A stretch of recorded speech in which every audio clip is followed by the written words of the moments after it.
ಇದ್ದೀರಾ, KPS magnet ಮಾಡಬೇಕು ಅಂತ ಹೊರಡ್ತಾ ಇದ್ದೀರಾ. ಅಷ್ಟು ಶಾಲೆಗಳನ್ನೇನು ಹರಾಜಾಗ್ತಾ ಇದ್ದೀರಾ? 79,000 ಟೀಚಿಂಗ್ ಪೋಸ್ಟ್ಗಳು ಖಾಲಿ ಇವೆ. ಪದೇ ಪದೇ ನೀವು ಮಾತಾಡ್ತಾ ಇರೋದು KPS ಮ್ಯಾಗ್ನೆಟ್ಗಳ ಅಭಿವೃದ್ಧಿಗೆ ದುಡ್ಡು ದುಡ್ಡು ದುಡ್ಡು ದುಡ್ಡು ಅಂತ. ಏನು ಸ್ಕಿಲ್ ಅಂತೆ? ಅರ್ನ್ ವೈಲ್ ಯು ಲರ್ನ್ ಅಂತೆ. ಕರ್ನಾಟಕದ ರಾಜ್ಯ ಸರ್ಕಾರ ಬಾಲ ಕಾರ್ಮಿಕ ಪದ್ಧತಿನ ಕಾನೂನಾತ್ಮಕವಾಗಿ ಅದು ಕರೆಕ್ಟು ಅಂತ ಮಾಡಕ್ಕೆ ಕೊಟ್ಟಿದ್ದಾರೆ, ನೀತಿ ರಚಿಸ್ತಾ ಇದ್ದಾರೆ.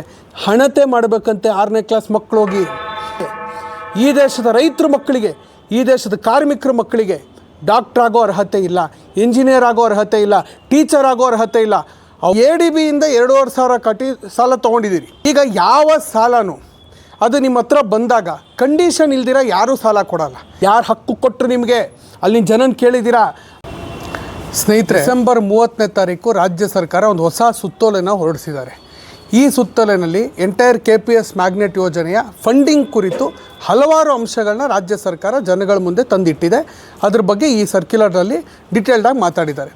ಮೊದಲಿಗೆ ಒಂದು DPRನ ರೆಡಿ ಮಾಡಬೇಕು, ಡೀಟೇಲ್ ಪ್ರಾಜೆಕ್ಟ್ ರಿಪೋರ್ಟ್ನ ರೆಡಿ ಮಾಡಬೇಕು. ಈ KPS ಮ್ಯಾಗ್ನೆಟ್ ಶಾಲೆಗಳನ್ನ ಸ್ಟಾರ್ಟ್ ಮಾಡೋದ್ರ ಕುರಿತು ಅನ್ನೋದು ಒಂದಷ್ಟು ಇನ್ಸ್ಟ್ರಕ್ಷನ್ ಇದೆ. ಆದರೆ ಫಂಡಿಂಗ್ ವಿಷಯದಲ್ಲಿ ಈ ಸರ್ಕ್ಯುಲರ್ ನಿಮಗೆಲ್ರಿಗೂ ಅವೈಲಬಲ್ ಇದೆ, ಗೌರ್ಮೆಂಟ್ ವೆಬ್ಸೈಟಲ್ಲಿ ಸಿಗುತ್ತೆ. ಫಂಡಿಂಗ್ ವಿಷಯದಲ್ಲಿ ಈ ಸರ್ಕ್ಯುಲರು ಎತ್ತಿರುವಂಥ ಅಂಶಗಳು ರಾಜ್ಯದ ಜನರಿಗೆ ತೀವ್ರವಾದ ಆತಂಕನ ಉಂಟು ಮಾಡುವಂಥ ಪಾಯಿಂಟ್ಸನ್ನು ಈ ಸರ್ಕ್ಯುಲರ್ ಎತ್ತಿದೆ. ಮೊದಲನೇದಾಗಿ ಏಷ್ಯನ್ ಡೆವಲಪ್ಮೆಂಟ್ ಬ್ಯಾಂಕ್ ADBಯಿಂದ ಇದು ಹಿಂದೆನೇ ನಾವು ಚರ್ಚೆ ಮಾಡಿರುವಂಥ ವಿಷಯ ಈಗ ಕ್ಲಿಯರಾಗಿ ಉಲ್ಲೇಖ ಆಗಿದೆ.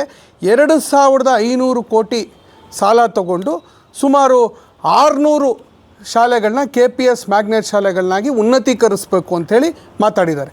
ಇನ್ನೊಂದು KKRDB ನಿಧಿನ ಬಳಸ್ಕೊಂಡು 300ರಿಂದ 500 ಕೋಟಿ ನಿಧಿನ ಬಳಸ್ಕೊಂಡು ಸುಮಾರು 150ರಿಂದ 200 ಶಾಲೆಗಳನ್ನ KPS ಮ್ಯಾಗ್ನೆಟ್ ಶಾಲೆಗಳನ್ನಾಗಿ ಕಲ್ಯಾಣ ಕರ್ನಾಟಕ ರೀಜನಲ್ಲಿ ಮಾಡಬೇಕು ಅಂತ. ಇನ್ನೊಂದು ಗಣಿಬಾಧಿತ ಪ್ರದೇಶದಲ್ಲಿರುವಂಥ ಜಿಲ್ಲೆಗಳು, ಒಂದು 10 ಜಿಲ್ಲೆಗಳು ಬರ್ತವೆ. ಆ ಜಿಲ್ಲೆಗಳಲ್ಲಿ 100ರಿಂದ 150 KPS ಮ್ಯಾಗ್ನೆಟ್ ಶಾಲೆಗಳನ್ನ ಮಾಡೋಕ್ಕೆ ಒಂದು 100ರಿಂದ 150 ಕೋಟಿ ದುಡ್ಡನ್ನು ಬಳಸಬೇಕು ಅಂಥೇಳಿ ಮಾತಾಡಿದ್ದಾರೆ. ಒಟ್ಟಾರೆ ಈಗ ಬರೋವಂಥ ಪ್ರಶ್ನೆ, ಎಲ್ಲ ಕಡೆ 800 KPS ಮ್ಯಾಗ್ನೆಟ್ ಶಾಲೆಗಳಿಗೋಸ್ಕರ 3,200 ಕೋಟಿ ವೆಚ್ಚ ಬೇಕಾಗುತ್ತೆ. ಅದಕ್ಕೆ ಬೇರೆ ಬೇರೆ ಸೋರ್ಸಿಂದ ತೊಗೋತಾ ಇದ್ದೀವಿ ಅಂತ ಸರ್ಕಾರ ಹೇಳ್ತಾ ಇದ್ದಾರಲ್ಲ. ಈಗ ADBಯಿಂದ 2,500 ಕೋಟಿ ಸಾಲ ತೊಗೊಂಡಿದ್ದೀರಿ, ಮುಂದೆ ಇನ್ನೂ 7,500 ಕೋಟಿ ತೊಗೋಬೇಕು ಅನ್ನೋ ಉದ್ದೇಶ ಇದೆ ಅಂತ ಹೇಳ್ತಾ ಇದ್ದೀರಿ. ಈಗ ಯಾವ ಸಾಲನೂ ಅದು ನಿಮ್ಮ ಹತ್ರ ಬಂದಾಗ ಕಂಡೀಷನ್ ಇಲ್ದಿರ ಯಾರೂ ಸಾಲ ಕೊಡಲ್ಲ. ಯಾವ ಕಂಡೀಷನ್ಸ್ ADB ನಿಮ್ಮ ಮುಂದೆ ಇರಿಸಿದೆ? ಈ ಪ್ರಶ್ನೆಗೆ ಉತ್ತರ ಬೇಕು. ಹಿಂದೆ ಗ್ಯಾಟ್ಸ್ ಒಪ್ಪಂದ ಎಲ್ಲ ಆದಾಗ ನಮಗೆ ಗೊತ್ತು, ವರ್ಲ್ಡ್ ಬ್ಯಾಂಕ್ ಆಗಲಿ, ಏಷ್ಯನ್ ಡೆವಲಪ್ಮೆಂಟ್ ಬ್ಯಾಂಕ್ ಆಗಲಿ, ಈ ರೀತಿ ಎಲ್ಲ ಕ್ರೋಢೀಕರಿಸಿರುವಂಥ ದೊಡ್ಡ ದೊಡ್ಡ ಬ್ಯಾಂಕ್ಗಳು ಸಾಲ ಕೊಟ್ಟಾಗ ಅವರೊಂದು ಭಾಳ ಇಂಪಾರ್ಟೆಂಟ್ ಕಂಡೀಷನ್ ಹಾಕೋದು, ಸರ್ಕಾರ ಎಜುಕೇಷನ್ ಮೇಲೆ ಫಂಡಿಂಗ್ನ ಕಡಿಮೆ ಮಾಡಬೇಕು ಅನ್ನೋ ಕಂಡೀಷನ್ ಒಟ್ಟಿಗೆ ಸಾಲ ಕೊಡ್ತಾರೆ. ಈಗ ಏನು ಕಂಡೀಷನ್ ಕೊಟ್ಟಿದ್ದಾರೆ ನಿಮಗೆ? ಆಮೇಲೆ ಇದು ಒಂದು ಪ್ರಶ್ನೆ. ಇನ್ನೊಂದು, ಸಾಲ ತೀರ್ಸೋದಕ್ಕೆ ನಿಮ್ಮ ಮೆಕ್ಯಾನಿಸಮ್ ಏನು? ಯಾವ ಮೆಕ್ಯಾನಿಸಮ್ ಇಟ್ಕೊಂಡಿದ್ದೀರಾ ರಾಜ್ಯ ಸರ್ಕಾರ ಸಾಲ ತೀರಿಸ್ಬೇಕು ಅಂತ? ಹಾಗಾದರೆ ಸಾಲ ತೀರ್ಸೋಕ್ಕಾಗಿಲ್ಲ ಅಂದರೆ ಎಂಟೈರು ಯಾವ್ಯಾವ ಶಾಲೆಗಳನ್ನ ADB ಲೋನಲ್ಲಿ ನೀವು ಇಂಪ್ರೂವ್ ಮಾಡಬೇಕು ಅಂತ ಹೊರಡ್ತಾ ಇದ್ದೀರಾ, KPS ಮ್ಯಾಗ್ನೆಟ್ ಮಾಡಬೇಕು ಅಂತ ಹೊರಡ್ತಾ ಇದ್ದೀರಾ, ಅಷ್ಟು ಶಾಲೆಗಳನ್ನೇನು ಹರಾಜಾಗ್ತಾ ಇದ್ದೀರಾ? ಆ ಶಾಲೆಗಳೆಲ್ಲ ಏನು ADB ಅವ್ರ ಕೆಳಗಡೆ ಬರುತ್ತಾ? ಅವ್ರು ಡಿಸೈಡ್ ಮಾಡ್ತಾರೆ ಅಲ್ಲಿ ಏನು ಮಾಡಬೇಕು ಅಂಥೇಳಿ. ಇದು ಒಂದು ಪ್ರಶ್ನೆ. ನೆಕ್ಸ್ಟ್ ಪ್ರಶ್ನೆ, ಫಂಡಿಂಗ್ ವಿಚಾರಕ್ಕೆ ಬರೋದಾದರೆ KKRDB ನಿಧಿ ಇರೋದು ಯಾಕೆ? ಕಲ್ಯಾಣ ಕರ್ನಾಟಕ ಹಿಂದುಳಿದ ಪ್ರದೇಶ, ಅಲ್ಲಿ ಹಲವಾರು ಇನ್ಫ್ರಾಸ್ಟ್ರಕ್ಚರ್ ಬೇಕಾಗುತ್ತೆ, ಅಲ್ಲಿ ಅಧ್ಯಯನ ಕೇಂದ್ರಗಳು ಬೇಕಾಗುತ್ತೆ, ಅಲ್ಲಿನ ಮಕ್ಕಳಿಗೆ ಎಜುಕೇಷನಲ್ಲಿ ಅಪ್ಲಿಫ್ಮೆಂಟ್ ಬೇಕಾಗುತ್ತೆ. ಟೀಚಿಂಗ್ ಪೋಸ್ಟ್ ಇರಲ್ಲ, ಇನ್ಫ್ರಾಸ್ಟ್ರಕ್ಚರ್ ಸರಿ ಇರಲ್ಲ. ಆ ವೃದ್ಧಿಗೋಸ್ಕರ ಯೂನಿವರ್ಸಿಟಿಯ ಡೆವಲಪ್ಮೆಂಟಿಂದ ಹಿಡಿದು overall development of the reason, ಅದಕ್ಕೋಸ್ಕರ KKRDB ನಿಧಿ ಇರೋದು. ಈಗ ಆ ನಿಧಿನ ಬಳಸ್ಕೊಂಡು KPS ಮ್ಯಾಗ್ನೆಟ್ ಯಾವ ಯೋಜನೆ ವಿಲೀನದ ಹೆಸರಲ್ಲಿ ಆ ಪ್ರದೇಶದಲ್ಲಿ ಎಲ್ಲಿ ಸರ್ಕಾರಿ ಶಾಲೆ ಮೇಲೆ ಅತಿ ಹೆಚ್ಚು ಅವಲಂಬನೆ ಇದೆ, ಆ ಪ್ರದೇಶದಲ್ಲಿ ಶಾಲೆ ಮುಚ್ಚಕ್ಕೆ ಅಂತೇಳಿ ಹೋಗ್ತಿರೋ ಯೋಜನೆಗೆ KKRDB ನಿಧಿ ಬಳಸ್ತಿದ್ದೀರಲ್ಲ, ಯಾರು ಹಕ್ಕು ಕೊಟ್ಟರು ನಿಮಗೆ? ಅಲ್ಲಿನ ಜನನ ಕೇಳಿದ್ದೀರಾ? ಆ ಜನಗಳ ರೆಪ್ರೆಸೆಂಟೇಟಿವ್ಸ್ನ ಕೇಳಿದ್ದೀರಾ? ಜನರ ಒಪಿನಿಯನ್ ಕೇಳಿದ್ದೀರಾ? ಇಲ್ಲ. ಅತ್ಯಂತ ಅಪ್ರಜಾತಾಂತ್ರಿಕವಾಗಿ ಕಳ್ತನ ಮಾಡ್ತಾಯಿದ್ದೀರಿ. ಕಲ್ಯಾಣ ಕರ್ನಾಟಕದ ಜನರ ಏಳಿಗೆಗಿಟ್ಟಿರೋ ದುಡ್ಡನ್ನು ರಾಜ್ಯ ಸರ್ಕಾರ ಕಳ್ತನ ಮಾಡ್ತಾಯಿದೆ. ಇದಿಲ್ಲ ಅಂತ ಅವಳು ಹೇಳಿ ಯಾರನ್ನು ಕೇಳಿದ್ದಾರೆ? ಗಣಿಬಾಧಿತ ಪ್ರದೇಶ ಯಾಕೆ ಬಂದಿರೋದು? ಮೈನಿಂಗು ಇದರಿಂದ ಡಿಸ್ಪ್ಲೇಸ್ಮೆಂಟ್ ಆಗಿರುತ್ತೆ. ಕಾಡೆಲ್ಲ ಆಕ್ರಮಿಸ್ಕೊಂಡ್ಮೇಲೆ ಅಲ್ಲಿ ಸುತ್ತಮುತ್ತಲ ಅಂಚಿನಲ್ಲಿರುವಂಥ ಜನ ಅವ್ರು ಬೀದಿಗೆ ಬಂದಿದ್ದಾರೆ. ಅವ್ರ ಏಳಿಗೆಗೆ ಅಂಥೇಳಿ ಒಂದು ಗಣಿಬಾಧಿತ ಪ್ರದೇಶಗಳಿಗೆ ಒಂದಿಷ್ಟು ಹಣನ ಹಲವಾರು ವರ್ಷಗಳಿಂದ ಕೊಟ್ಟಿದ್ದಾರೆ. ಆ ಹಣ ಅಲ್ಲಿನ ಜನಗಳ ಏಳಿಗೆಗೆ ಬಳಕೆ ಆಗಬೇಕು, ಅವ್ರಿಗೆ ಮನೆ ಕಟ್ಟಿಸ್ಬೇಕು, ಅವರಿಗೆ ರೋಡ್ ಕಟ್ಟಿಸ್ಬೇಕು, ಡ್ರಿಂಕಿಂಗ್ ವಾಟರ್ ಭಾಳ ಇಂಪಾರ್ಟೆಂಟ್. ಗಣಿಬಾಧಿತ ಪ್ರದೇಶದಲ್ಲಿ ಕುಡಿಯೋ ನೀರಿನ ಒಂದು ಯೋಜನೆ ಬೇಕು. ಇದಕ್ಕೋಸ್ಕರ ಆ ದುಡ್ಡನ್ನ ಮೀಸಲಿಟ್ಟಿರೋದು. ಅಲ್ಲಿ 100 ಕೋಟಿ ತೊಗೋತೀವಿ ಅಂತ ಹೇಳ್ತಾ ಇದ್ದೀರಿ. ಸ್ವಾಮಿ, ಯಾರು ನಿಮಗೆ ಡೈರೆಕ್ಷನ್ ಕೊಡ್ತಾ ಇರೋದು? ಯಾರ ಒಪಿನಿಯನ್ ಕೇಳ್ತಾ ಇದ್ದೀರಾ?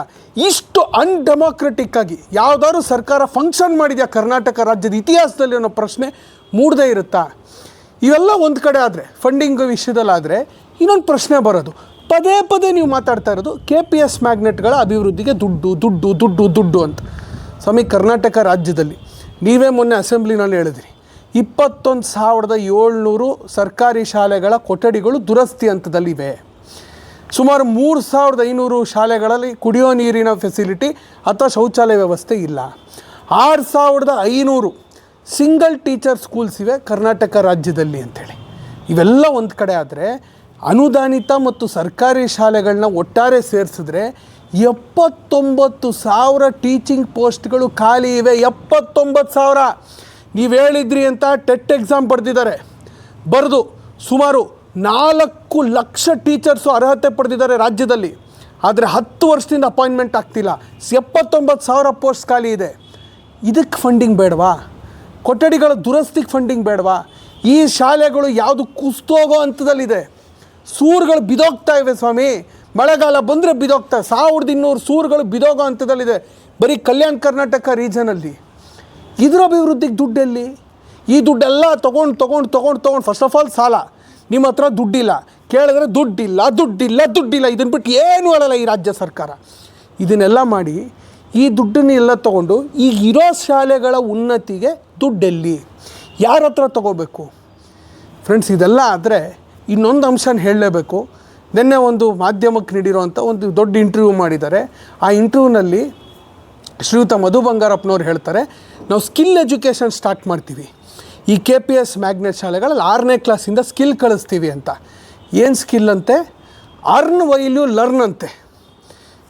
ಲಿಟ್ರಲಿ ಕರ್ನಾಟಕದ ರಾಜ್ಯ ಸರ್ಕಾರ ಬಾಲ ಕಾರ್ಮಿಕ ಪದ್ಧತಿನ ಇನ್ಸ್ಟಿಟ್ಯೂಷನಲೈಸ್ ಮಾಡೋಕ್ಕೆ ಹೊರಟಿದ್ದಾರೆ. ಕಾನೂನಾತ್ಮಕವಾಗಿ ಅದು ಕರೆಕ್ಟು ಅಂತ ಮಾಡೋಕ್ಕೆ ಹೊರಟಿದ್ದಾರೆ. ನೀತಿ ರಚಿಸ್ತಾ ಇದ್ದಾರೆ.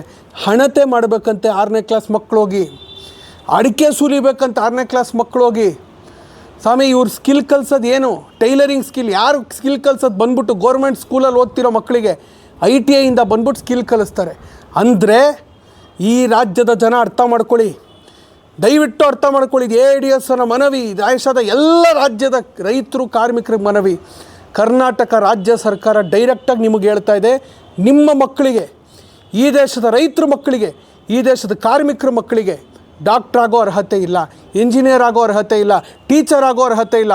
ಅವ್ರು ಬರೀ ನೀವು ಏನು ಸ್ಕಿಲ್ಗಳು ಮಾಡಿಕೊಂಡು ಕಾರ್ಮಿಕರಾಗಿ ದುಡಿದಿದ್ದೀರಿ, ನಿಮ್ಮ ಮಕ್ಕಳು ಅದೇ ರೀತಿ ದುಡಿಬೇಕು ಅಂತ ಈ ರಾಜ್ಯ ಸರ್ಕಾರ ಹೇಳ್ತಾ ಇದೆ. ಇದನ್ನು ಗಮನಿಸಿ ಇಷ್ಟು ಅಂಶಗಳನ್ನ ನಿಮ್ಮ ಮುಂದೆ ತರಬೇಕು ಅಂತ ಅಂದ್ಕೊಂಡಿದ್ದೆ ಸ್ನೇಹಿತರೆ.